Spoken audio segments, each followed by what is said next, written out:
here, as you can read, and then probably as you know, we're going to talk about master, or at least we're going to try to touch upon like few topics regarding game publishing.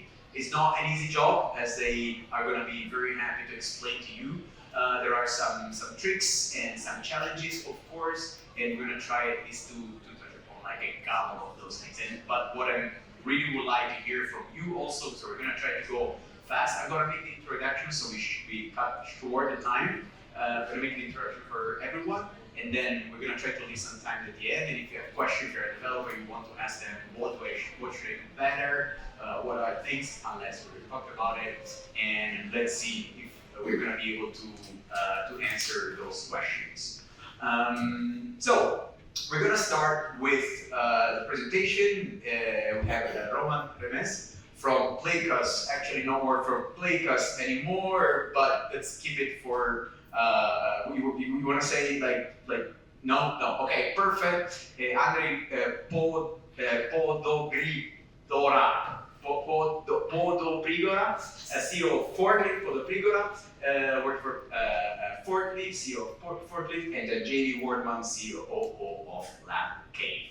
Two words separated, not together. I made that mistake. You're already yes. So the first thing that we are going to let me also take out the notes. So the first point is we know that the landscape of video games is changing constantly. So obviously it's not that easy to be also for a publisher, like their job for sure for developers also is not that easy, but for a publisher changing everything so fast. It's not easy, so for sure there are challenges. So the first question is for Jamie, and I'm going to ask her how do you assess? So that's the first question. How do you assess the games that come to your company? So what are the methods, the criteria to choose a game? So I think that's also very important for everyone to understand. So how does she or them choose games? Yeah, so we get games in a variety of ways. Some of them come through conferences like this one, and some come through email. We require playable, so the first thing I want to see is what would it be like to add a new player to your game? What would it be like to play it? How does it feel? A lot of what a publisher does is to bring other users into your game as a part of the wide variety of things they do, at least in mobile. And so for me, I'm really thinking, what is this going to look like when I go to spend for user acquisition? What are users going to really understand this game within the first 2 minutes of gameplay? Are they going to understand where they're going to go? You don't have to explain everything in the game, but if users are confused right away in the game, it's going to be significantly harder to bring them in and to get them to play the game and to stay. So the first thing is do I understand what you're trying to present to me as a publisher? And then from there, I start looking at a variety of other metrics depending on where you are in the process. One that's incredibly important is the team that you bring to it as well. Like, are you a team that has done this before, or do we need to make sure that we're structuring our milestones really, really tightly? How are we going to work together? What's the communication like? This is a relationship that more than likely will be for years, and so what's it going to be like for us to work together?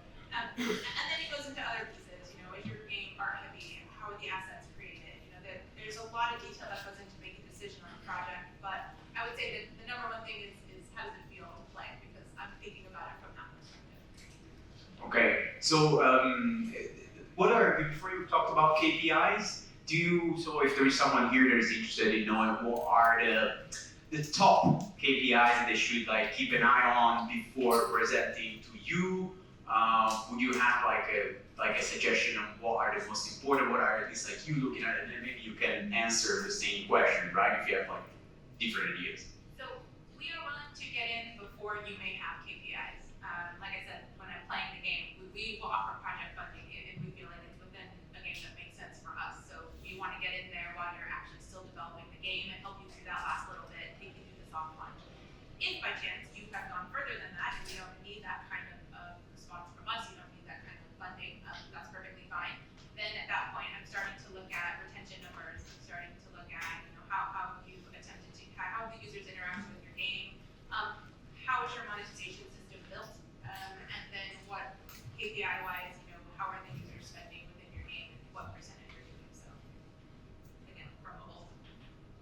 Andre, also, you have you feel similar? Yeah, so I approach this from the perspective of PC and console games. So Forklift is a publisher for what we call systemic PC and console games. And systemic is anything that's any game that's built on systems, and therefore it can be played for hundreds of hours. So, give you an example: it's management games, city builders, strategy games, simulation.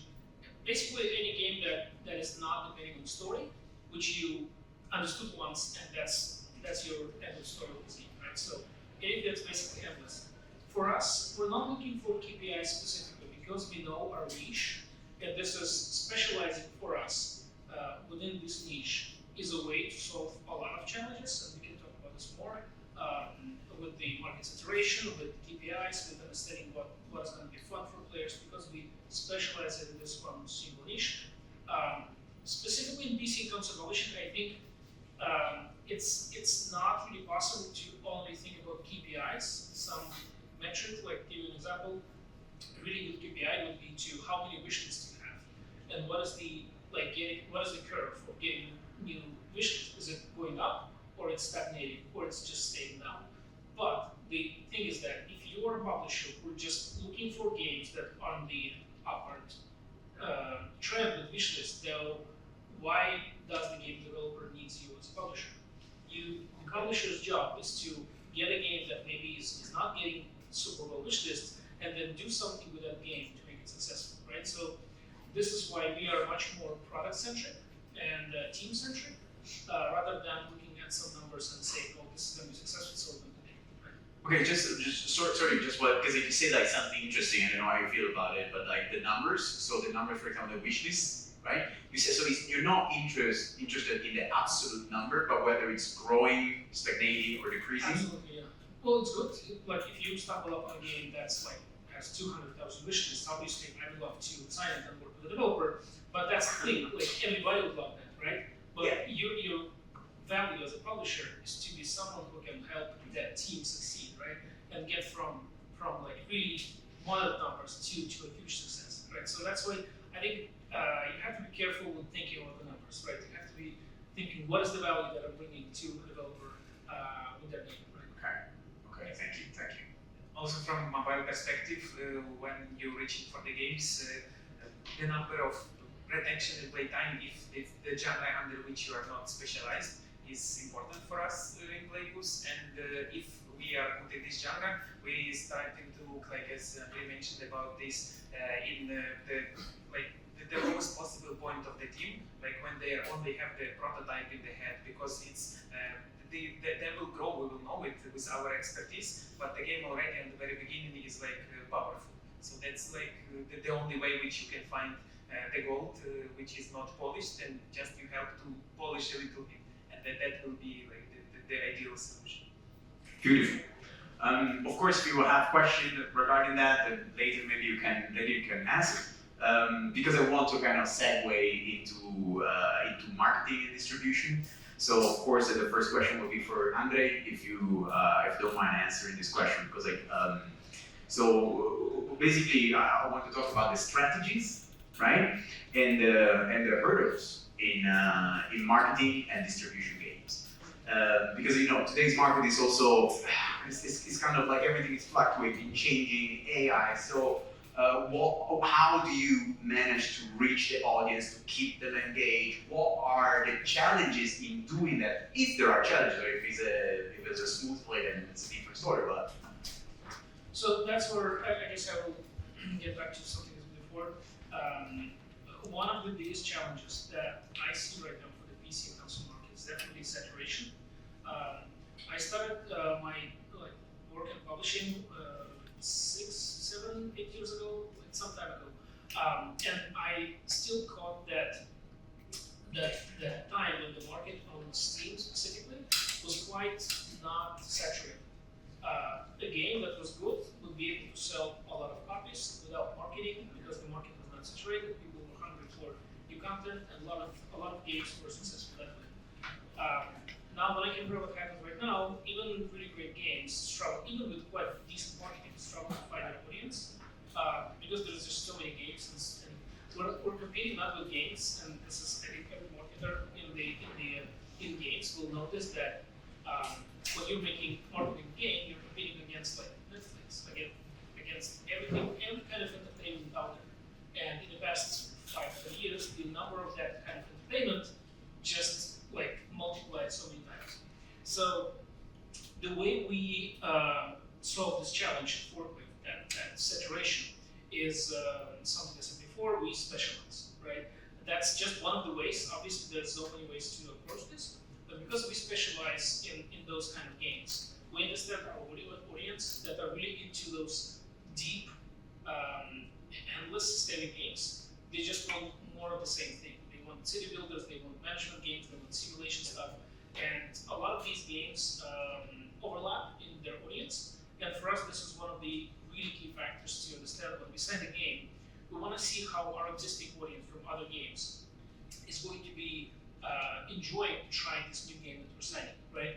And this brings a lot of other opportunities. Like because we specialize, we know how to work with the streamers, the content creators within this specific niche. We know what to do with the press. We know how to approach events. So that's a lot of things are becoming easier because you're sort of that's your superpower of specialization. And given like the huge amount of games that are released on a daily basis now, right? Because it's increased exponentially, and it's gonna probably change in the future even more because no one here is oblivious of the current situation with the layoffs and etc. So many of the people that have lost their jobs, they are trying to reconvene with others, creating like new companies, and therefore releasing more games than before. I don't have the statistics anymore, but I think that per week there are like thousands and thousands of games. It's just like I don't remember already, but I don't want to say the wrong number. Yeah, specifically on Steam, I think last year. It's Steam, yes. 14,000 games in the whole year, but that's just Steam. There's also consoles. The mobile is probably like 10 times of this number. Absolutely. I remember working with Supercell, and then there were games that they didn't even see the light, just simply because they couldn't maintain certain KPIs. Games that normally would be great, but still they happened to. And the problem exactly was in like how to marketize them properly in this huge landscape of games out there. It's like, do you have any insight, particular thing that it comes to your mind, any of you, regarding that, like something that is critical? I would quickly say that for me, it's knowing your audience, and that's probably something that makes it so much easier to understand who is the person who's playing that game. Like in terms of your demography, in terms of what are their habits, what kind of streamers they watch, and do they go to events and stuff. But I'm sure there's many other ways. If you also there is like also the life trick. I found like ideal idols. There was like 3 of them, which with the company who was specialized on idols were not working just because. And then there is something which you cannot control of. The test was in 4th of July, so we were competing with Coca-Cola in it, so we had the bad numbers, so game don't pass. The other test was close to the like 31st of December, so it's also not the best time to test. So it depends on the period under which you work with the different publishers. It depends on a lot of stuff, but the main point of these success games, after 1 year they were successful with other guys. So the team were patient, they had enough resources. It's maybe the key point of success for the game. If you feel it, if you know that it's gonna be good, if you, in comparison to other guys in this genre, feel that the game is like stable and it brings something new to the market, you will definitely find a big publisher, like middle publisher who will work with you if it's your goal. Or you can try self-publish, because right now the role of these Discord communities, they bring for up to 30% revenue to already big projects. So from the very beginning you can start like doing the marketing on their social media and like grow your community organically really quickly, because when we add the community to like top 1 racing game, it just gives us 35% revenue increase like in 2 weeks. So it's powerful too. So depending on what is your strategy, but the easiest one to stick with your idea and find enough resources to maintain it for at least like a year. Okay. And can you you mind if I stick with him for a second? Because also you have experience with NFTs, crypto in your previous job also. And is there any difference or same old, same old? In crypto, it's like totally, I think, different because normal gaming is more about like fun, a little bit of interaction with other players. In crypto, you're more about earning money, so that's kind of idea. In these games right now, there is not much games which can be played and be enjoyed about. So in NFT games right now, it's more about you create some NFTs, the good structure, how to maintain it, you like count the economy, and then you add some like extra layer of playing, not in every game, but in some of them. And it's hard to maintain the players from normal games who expecting the game to be playable, interesting in the games with NFTs. So as we had a lot of games who integrated the NFTs, it's too hard for players who want just to play. They don't want to create a wallet, they don't want to create the login into the system, they don't want to do this, even though it's like 4 clicks more, but they just like, no, please, like I just want to play, okay, maybe sometimes watch the ads, but not like do a lot of steps. So, okay, beautiful. And do you have any, like maybe asking also Jamie, like quickly, for you guys works the same as for Andre, for Roman, or you have some secret sauce, I don't know, secret sauce? The nice thing about being in mobile is that you get a lot of user feedback. People love to tell you what they like and really like to tell you what they don't like. And the thing is, if you kind of aggregate that information and kind of distill down to what is still within the bounds of the game that makes sense. So we are still making the game that the developer wants to make or that we are working on at the time. So we are staying within the bounds of the game, but then giving the users what they want. To me, this feels like just any type of sales that anyone does, where they would look and say, okay, how do I sell this product? I sell this product, but giving someone the product that they want. So they're in my game, they're interested in this type of game, but they don't like something about it, which is why they are not purchasing. And when they are happy to tell you that, then you just take that in and add it into your roadmap if it makes sense. There are plenty of things that get asked for that do not make sense within a game, and that's part of why, for me, what I really like working with developers who are so passionate about their games, because they know what works in their games, and not necessarily, A is going to be better than B, but B makes 0 sense for my game, and if we added something like that, it would really take away from what it is that we're focusing on. So, again, it's kind of nice. I think we see this a little bit in PC too, where we release games that are maybe not quite at that 100% point anymore, and we get that feedback, and then we're kind of able to make some adjustments, marketing-wise, and then also what's in the game to give users what they want. So can we summarize it that it's like much harder than it was like just 5 years ago? Or maybe, 6, right? I think this market changes so often. Yeah. We have to be ready for it. It's not a market for people who are afraid of change. This is, what's the new tool? We mentioned AI earlier, that's now become something that you need to figure out how to integrate. Users are more savvy now. There's so many more options now. So it's also making sure that what you're working on stands out. And you don't have to put out a product that is 100%. You can put out a product that functions and works, and maybe it's at 80%, and then you want to hear from users what they want, and then you give them what they want. And I think they're loyal to that, and they like to see their ideas come to fruition in the games, whether through social channels or because they've complained in the comment section. Beautiful, thank you.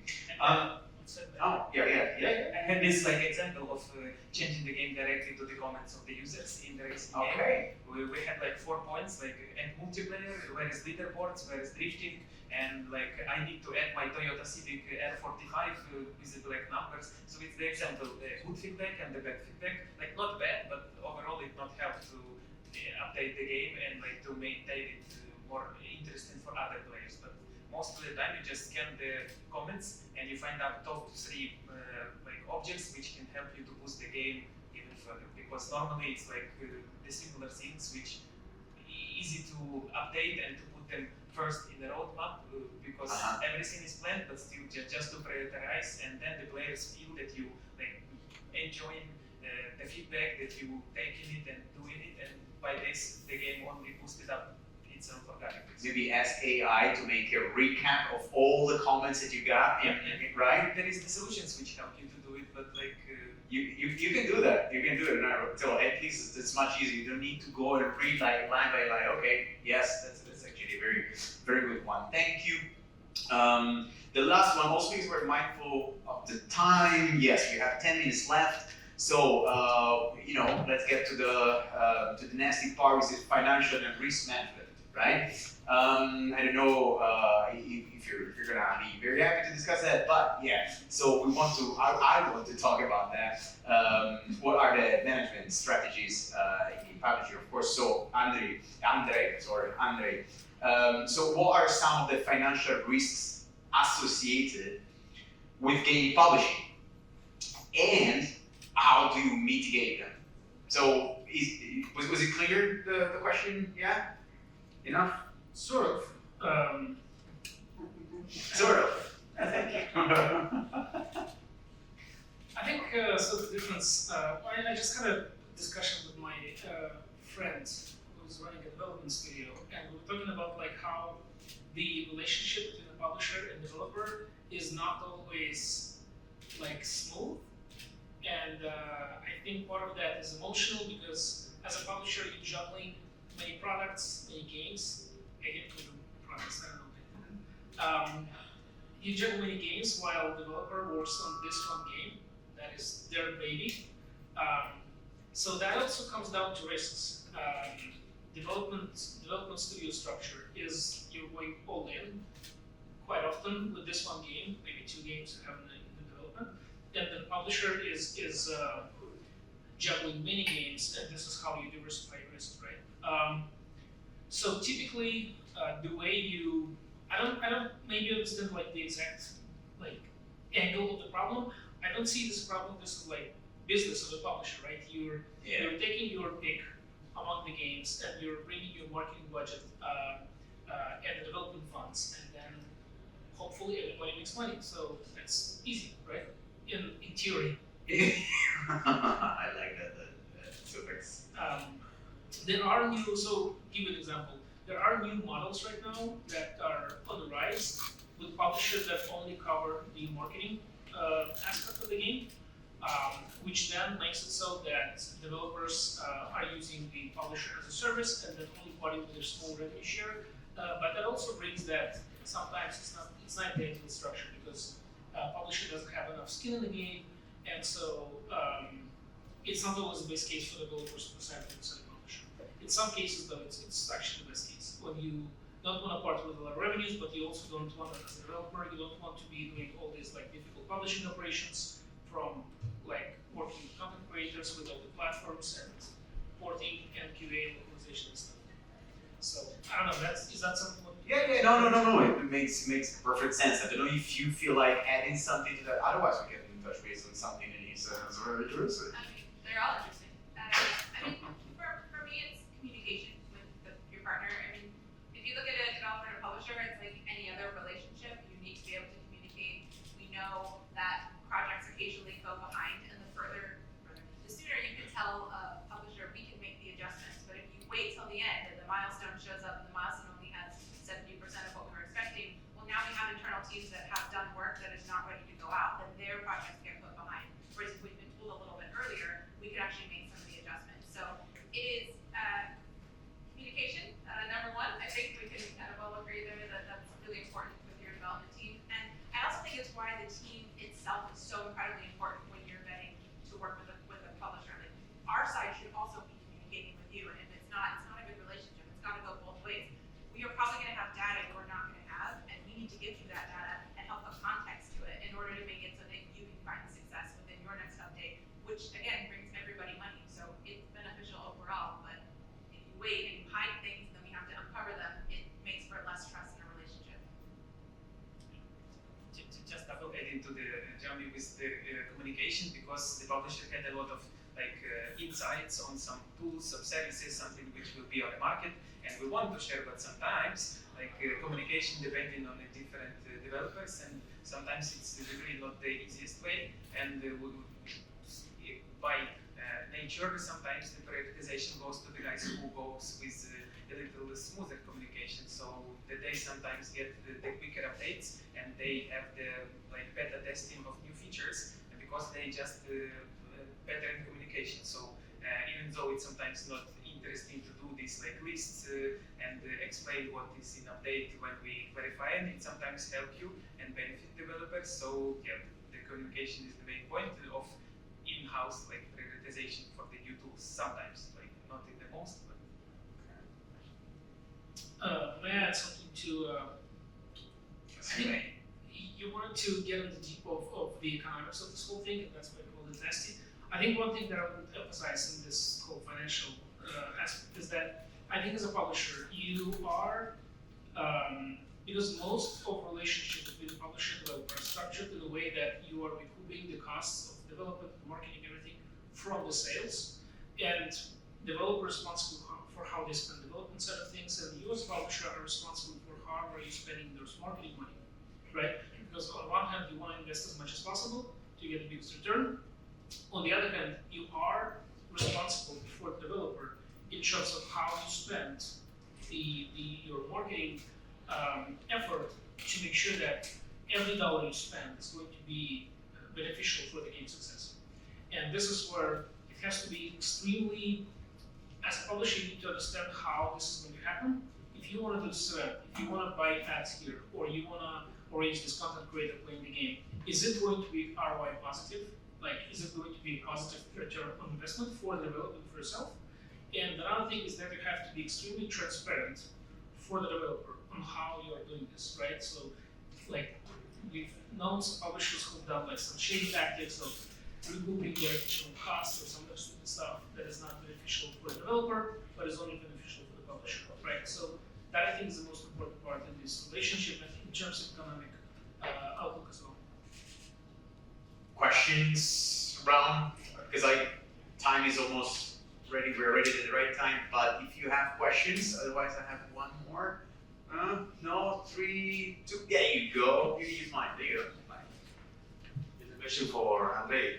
For example, when you get the pitch for a new studio, they usually tend to put on a slide or somehow like an estimation of unit sales, right? They will have somehow an estimation of unit sales. What will happen at the end of the day when the game launches and the publisher done the work and the studio did the work? Whose fault is if that amount of units didn't get to sale? And how do you handle the relationship with the studio, not to killing each other, but to say, okay, this failed, did you comment, or does that happen? Fantastic. I just go like. Yeah, good question. I think the industry would be an extremely easy place if there would be an easy answer to that question. But because we are working, we're trying to put together business and creativity and talent. That's why a lot of the problems come from, and a lot of the opportunities, most of them, is that whenever you're trying to do something that is new, like a new game, new take on something, not a copy paste of something that's been on the market, it's inevitably going to be difficult to predict how long it's going to take, how much it's going to take money, and then how well it's going to succeed in the market. And nobody's going to be able to predict that. There's going to be only a certain ballpark that you can do. And so the answer to the question is that unless there are some specific cases where we can investigate and say, in this case, mostly the problem was with the publisher, in this case, with the problem with the developer. Sometimes the case is not neither of those things. Sometimes it's just a bad time to launch that game. Or that game that is like, for example, if you launch any single player game that is like, let's say 4 hours long and has a beautiful story, and that's the game, right now, chances are that game is not going to succeed. Because the market is going in a different direction. It's going to directions, more hours, more gameplay, more mechanics, more emergent things, rather than stories or characters. That's why we started forth with this idea. So sometimes it's not about those things. It's not the developer, not the publisher. It was just a really tough market that is not for that game. So from my perspective, I think whenever I work with any publisher, with any developer, I think we're trying to start this relationship with really from the foundation of like a mutual trust. And only that, how we can, this is the only way to solve a lot of the hurdles along the way, right? Financial, creative ones, and operational ones. And then if you believe that's your right partner, that's basically, you pick a partner and you go into the journey, right? If I may, Andre, because today I was talking to Jamie. Remember we were talking about that. So kind of like link with this idea of the trust, the mutual trust. So, and also you were mentioning about that you prefer to hear it early if you're not able to meet the deadline. You want to know early because it's not, most of the time, it feels like a developer or whoever you're working with, they don't see the bigger picture of the fact that you are working with multiple teams. It's not just me and you, but it's me, you, plus one, plus two, right? Yeah, absolutely. There's a lot of people involved.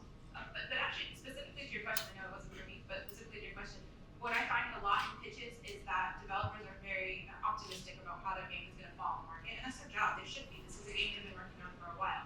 A publisher's job is to look at that and say, okay, you've compared yourself to like the #1 game in the market. That do we think we're actually going to get there? Probably not, because that game is far and above in a way than what we are at right now. So yes, the numbers come in differently, but the reality is we all have to come into the middle of finding those proper numbers to get the game out. I mean, if you showed me a game that you told me was only going to have 10,000 installs, nobody's going to publish that game. So you're never going to say this is how tiny the niche is for our market. At least in mobile. But you may be going a little bit beyond where the game is going to go, but that's because your game has similar aspects to these other games that have done that in the market. So you're saying my game is going to be in this space, so this is the type of market. So up or down, we'll say down 20% is still reasonable. So it's not a fault when you're being optimistic with your project early on. We should all be optimistic. Yeah, well, once again, being mindful of time. Sure. Very short. Just quick adding to the Jamie that you mentioned, if you structure your pitch more like not with the top one game, but also with the middle top, and like it will help for publisher to quicker see the way which the game can go, because if he has no expertise in that genre, it will be like long research with which will take a lot of resources and time, and sometimes it's hard to find like so you will help him to do the research and match quicker, so he will be more like open to you as you're more open to him. So it's also about mutual connection, and it will just click quicker if you do like extra research. So Great. Really. So I don't know if we managed to really cover the mastery, the art of game publishing, but we hope we help you. So if there are no more questions, I think you can still solve them and ask them more questions. Not me, but of course. Thank you very much.